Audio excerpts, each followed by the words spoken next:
Hello, everyone. Thank you for tuning in. I am Jaylee. This is Jaylee's Corner. This is a review for Love and Hip Hop Atlanta Season 10, Episode 8. It was a crazy episode, so let's go ahead and get into it, okay? But first things first, if you have not done so already, make sure to subscribe to my channel to become a whole JayBird, dun, and all that goodness and stuff. Y'all know to subscribe to this channel, Jaylee's Corner, but also subscribe to my backup channel, Jaylee's Corner. Talk, please, and thank you. The link is always in the description box below. Y'all know to also like this video, comment in the comment section, hit the share button to let you know, or no, hit the share button to share it on your social media. Also, remember to relax, to relate, to release, to center yourself and everyone around you. And y'all know to inhale and to exhale because it's the thing to do. Okay, y'all know. Follow me on social media on Twitter, JayLee's Corner. Okay, on Twitter, JayLee's Corner. On IG is J_Lees_Corner. Bam was up there. You can see it right there. Y'all know my Cash App or whatever. Thank y'all for being blessed. It's okay because it's free content. You know what I'm saying? I appreciate the love, other stuff. Okay, y'all know, like and subscribe. So this episode, yeah. Okay, we're gonna get to that part or whatever. Let's see. We started off in the beginning. We see Safaree has really went to Miami. He really left his pregnant wife, at home in Atlanta and went to Miami to, as he said, he booked for some shows. But he up there getting some marital advice from Trick Daddy. From Trick Daddy, no dollars. Hold on. Who who wants marital advice from Trick Daddy? No dollars. Not me. Not I said no cat. Not round here. Okay. But I was like, that's just dumb. All Trick said was, you know what? I hold women to a higher, regard and in higher standards than us fuckboys. Okay. I feel like, no matter what a man should do, a woman should be better. I was like, really? Really, no dollars? Okay. He also brought up how you were saying, and if she lets you stay here with me for a week, she is really, really done with you because it goes down in Miami. He also told Safaree, as some cute little girls walk past, and them girls they look young, like legal, like they're not children, but like legal, but still young.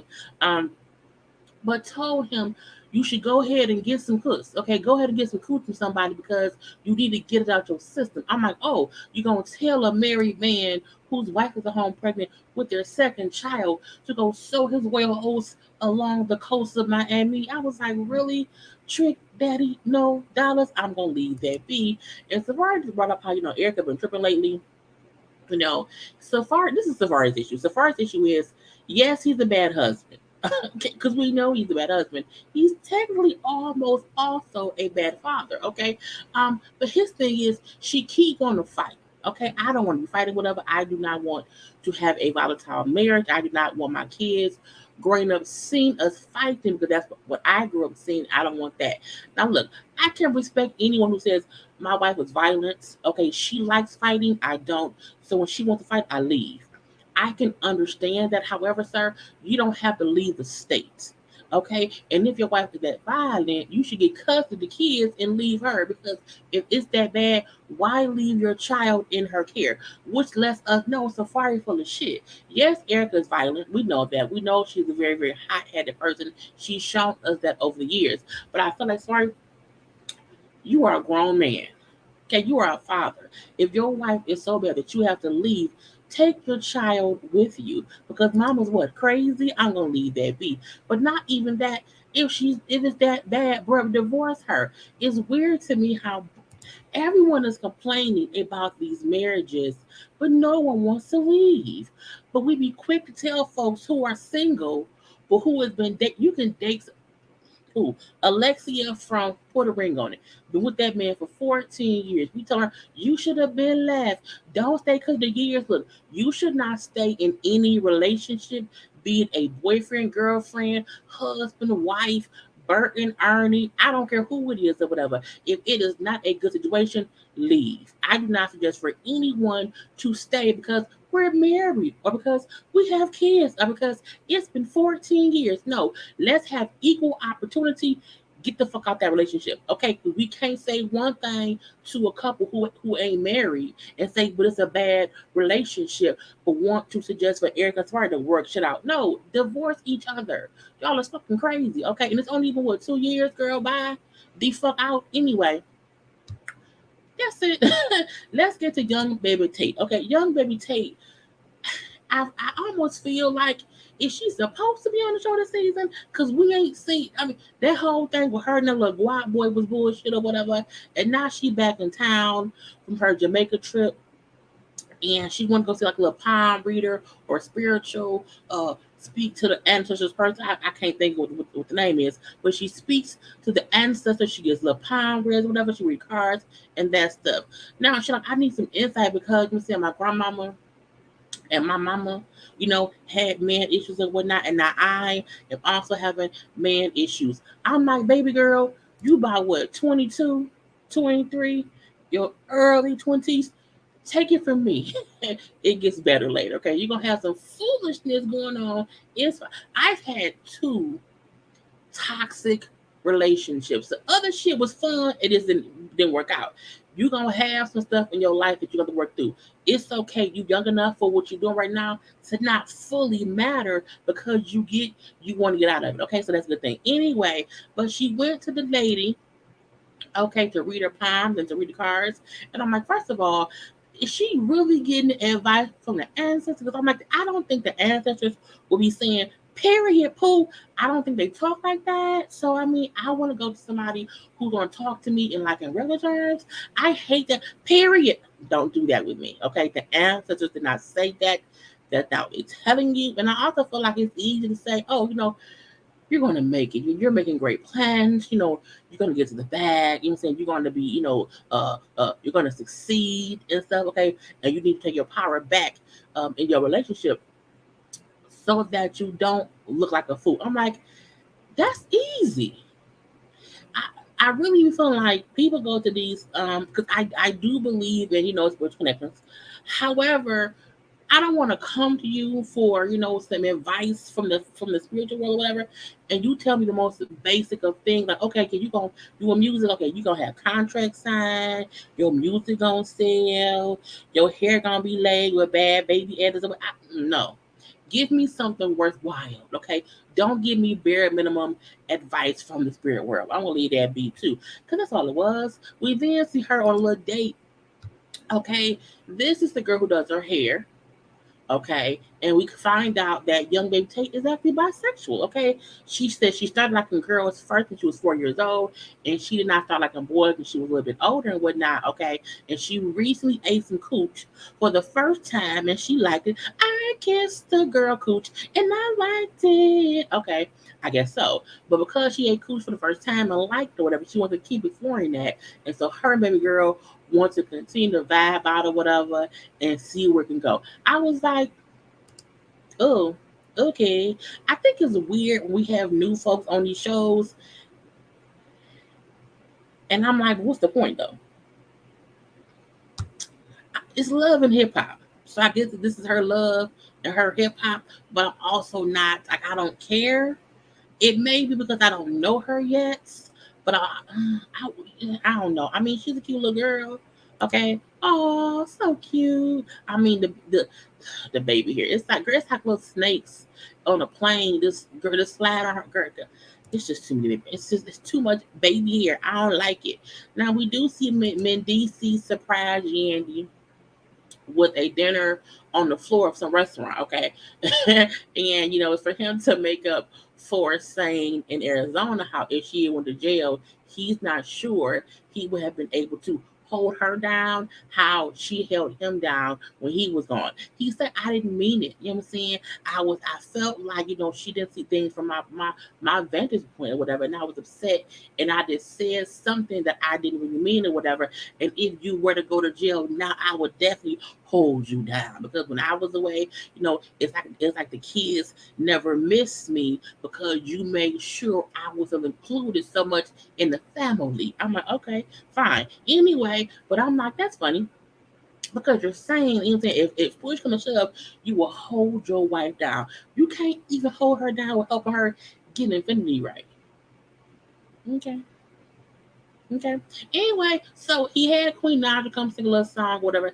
They said they friends with her or whatnot. I'm like, okay, fine, fine, fine. He also told Yandy girl. He also told Yandy that his PO approved for them to go to Dubai to get married. They said it's a vow renewal. Yandy and Mendeecees got married in 2015, and we saw it on the we seen it on the TV. We also seen once he was in prison, she told that man that she never filed the marriage license, meaning they're not legally married. And every time anyone asked her after that if they were legally married, we don't have to be legally married. We are married spiritually or whatever, and mentally or whatever. And I was like, Yandy, Yandy, are you lying to us, Yandy? I think Yandy's lying. But we're gonna leave that be too. Okay. Anyway, so Mendeecees bring up how it's gonna be a whole fairy tale wedding and a fairy tale honeymoon. I'm like, oh, so the marriage and the wedding we seen in 2015, that wasn't real? Okay, because that was a whole fairy tale wedding too. Okay, but I'm gonna leave that be, because it's whatever. So they then discuss the guest list and who will be on the guest list. And Mendeecees bring up how he is not sure if he wants to invite his mom, based on her and Yandy beefing from the family reunion show, but also because you know what I'm saying little issues going on between him, the mama, and Yandy now. So Yandy man says they're gonna have all the kids, friends with some family and whatnot. I'm saying, but Yandy then bring up how she has to decide if she wants to invite Infinity because she does not want to. One, they haven't talked since she went back to New York, and two, she wants to make sure that Infinity does not feel left out and that she does not feel hurt when she sees them in Dubai with all the other kids, and she's the only one who isn't invited. I was like, if that's your daughter, Yandy, if that's your daughter, you need to invite her. Okay? And if your husband or fake husband or whoever Mendeecees to you, if Mendeecees that he gonna hold you down, he should support you in inviting your foster daughter. Now when she said how she had to decide, Mendeecees said, I will support whatever you want to do, but remember, it's supposed to be baby steps. When that fool, I said, oh, that's his way of saying you shouldn't invite her. Mendeecees don't like that girl. I don't care what anybody say. That's what it meant. Okay. Now we then see Joc. Joc meets up with his oldest son, Amani's mom. So that's his first baby mama. Her name is Fatima. He brings up how him and Fatima had Amani when Joc was 20, and then he said him and Fatima they did not get married or whatever. And after he was born, they fussed and fought a whole bunch, and that's why they did not work out. But within a year's time, Joc had four more kids. Yes, he had five kids within a year or two. Nick Cannon, he the first Nick Cannon. Okay, anyway, so what he brings about they haven't had many, what I'm saying, like long, deep conversations now, whatever. But he need for them to talk. I think it's cool to see Joc in this way. Even him having a grown up conversation with a woman who he failed in some kind of way because he wasn't there, like he could have been there. But I'm also happy how she was able to have a civilized conversation because I may have cussed his ass out. Okay, now Jock admits he did, fuck up or whatever because he caused damage to his kids because he wasn't around. Because again, that's when Jock, was popular when he had the first kid and whatever, and then the other kids after that is when he started popping off and had to move on tour and on the road. So they chit chat because they both say they can tell him how he's acting out, saying that he is going through things, that he's lost. And she was more like, I can see he's lost. I can see him going through things. And I feel like it's because, you wasn't around when he was younger.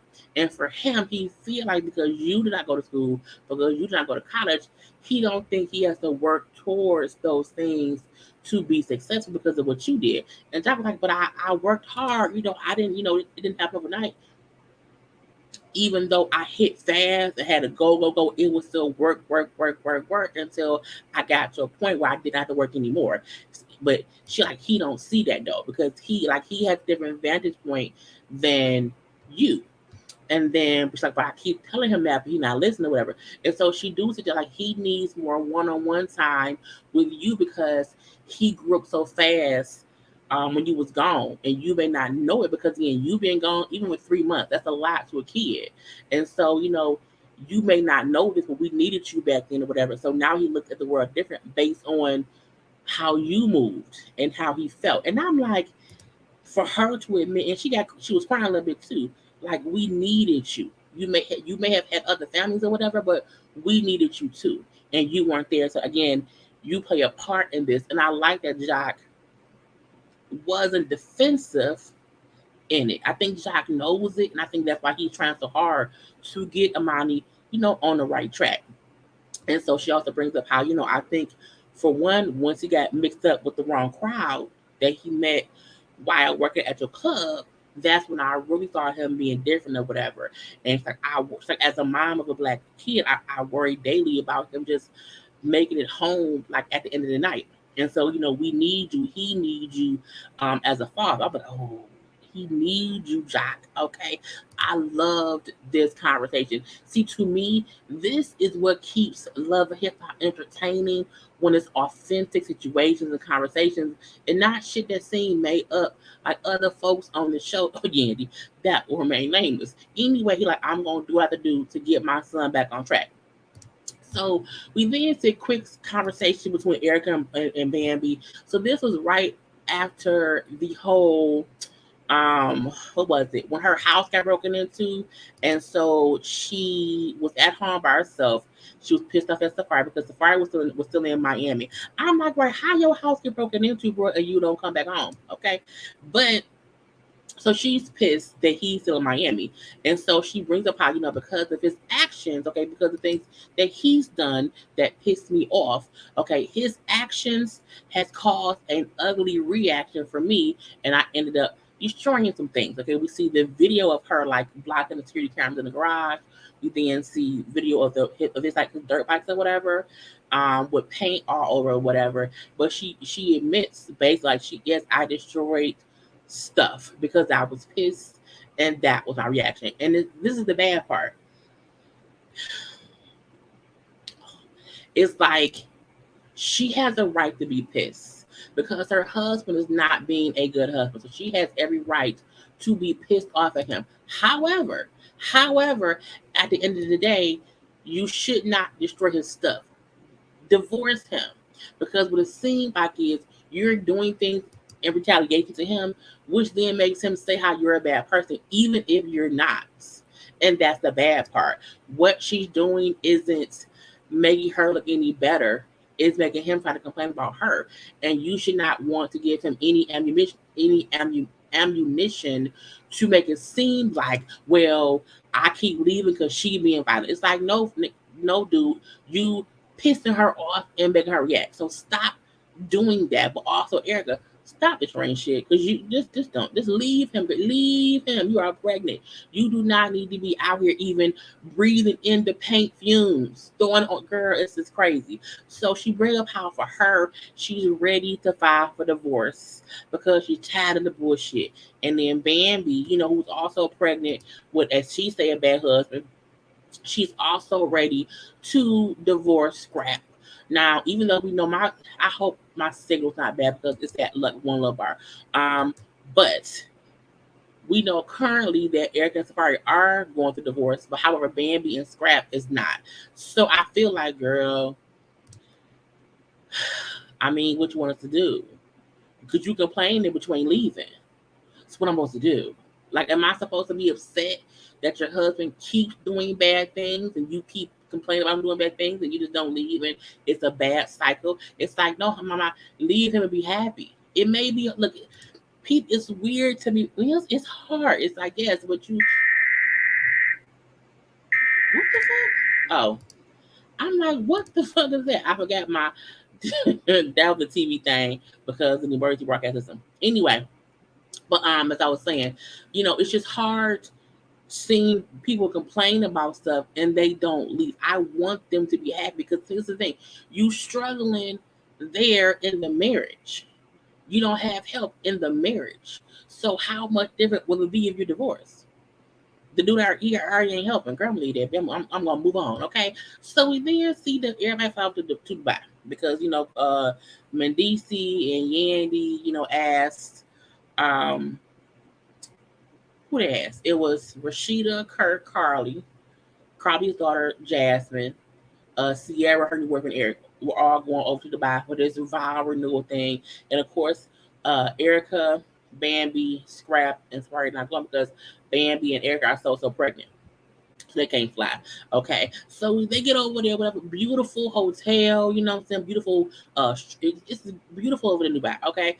We see Yandy and Rasheeda have a conversation because Rasheeda gonna say to Yandy, girl, I have not been feeling well. I'm saying I have been sick lately. What my period has not been, on it ain't it's been real spotty. I've been like, look. She then I'm like, don't say it. Don't say it, Rasheeda. She then say that she wonders if she's pregnant because her and Kirk have been talking about having more kids. I was like, look, Rasheeda, I'm not doing this with you. Okay, look, I am not trying to control her uterus. I am not in that lady's womb at all. I'm not there. What I am saying though is you and Kirk don't need no more kids. Okay? At the all. Like for what? The other one is 8. It's weird. It's weird to me. You should have kids where the kids can be right. It's like your kid is 8 and he ain't got. Oh, he got. No, because Rasheeda had Carter and that sad baby the same age and looking like anyway. Y'all don't need no kids, girl. No, I really believe she could be going through early menopause. I just don't think she's pregnant, girl. Just don't do it. But I'm not. I feel like this is a fake storyline. Let's play what if we pregnant. Get out my face. Get out my face. Okay, on to the grand resistance. Okay, Joc talking to his son Amani. So Joc had Amani meet him at his club. Okay, now 2 people got shot at Joc club, and that Vice club is getting shut down because girl, I was like, damn. Now I don't know if it's shut down for a short period of time or it was shut down like forever, like indefinitely. It sounds like indefinitely, but I don't know because I don't live in Atlanta. So he wants to show Amani cause and effect because this happened. The effect was my got shut down. Okay, because Amani's friend is the one who played a part in the shooting or whatever, and so you know what I'm saying he pissed. So Amani feel like I'm saying, last time we talked, Dad, I feel like things did not have to go so far. Okay, and Jock said, look, I feel like you don't understand. No, you think I don't understand you, but I do. Okay, and you did not, or you have not given me even half of the problems that I gave my own father. Okay, however, even though you have not done the bad things I've done, you going in a whole different direction. Okay, I may have caused my dad more angst, but the direction you're going in, you ain't going wrong road. Okay, and so 2 people got shot. The police was there, whatever. He said while the police was there checking the security cameras, his son downstairs smoking weed in the club like it's cool. And the cops see him like, who the fuck is that smoking?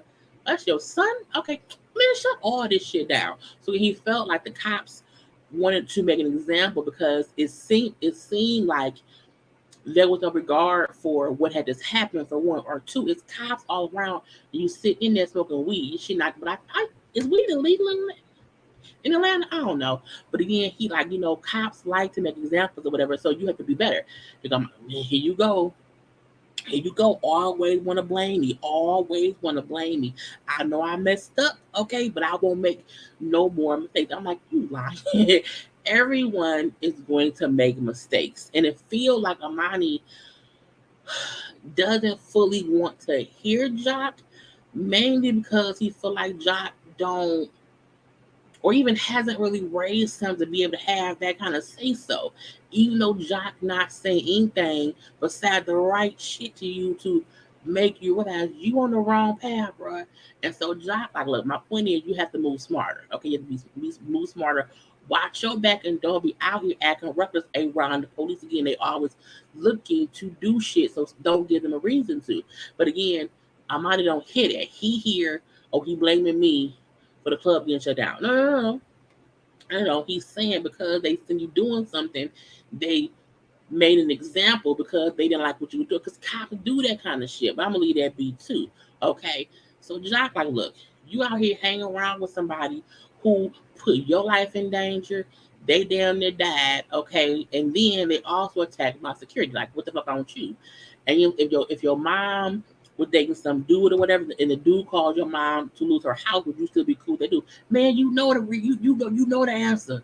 You know. And Joc said, right. So why is it that you, for your mama, I know the answer, but for me, your father, that dude caused me to lose a multi-million-dollar business, but you still chilling with him or whatever, like it's cool, and it's bullshit. Joc is pissed. He's getting more and more pissed.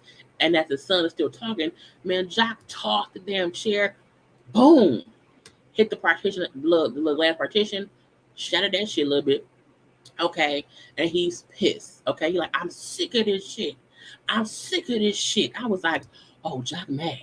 Joc real mad. Okay, and Joc is like, my son not picking up on the social cues, and I am pissed off, and I'm this close to losing my patience, and I'm this close to about to go dumb this motherfucker. I was like, I have never seen Joc so pissed ever. Okay, so while holding the chair, Joc is holding the chair in his hand like he gonna like he gonna swing, and you see they both standing like they won't fight. It's the girl. The tension is thick.